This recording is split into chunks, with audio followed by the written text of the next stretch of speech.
Nossa. Então, né? Aí eu cheguei pra minha mulher e falei pra ela, né? Que a gente precisava conversar. Chamei ela pra sentar do meu lado, a gente conversar. Porque não dava certo mais, né?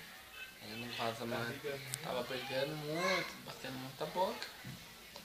Aí sentou pra conversar, eu falei, amor, não rola mais, não vai dar certo mais, né?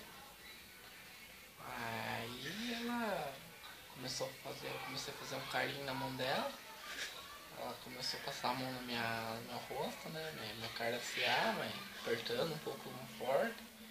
Mas não essas coisas no amor, né?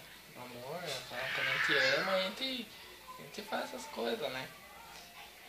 Aí, sabe como que é? Aí, decidi deixar o tempo, decidi, né? Porque ela me ama, eu percebi que ela me ama de verdade, né?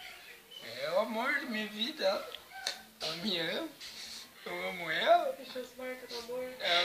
O amor marca muita gente, né? Um amor marcante.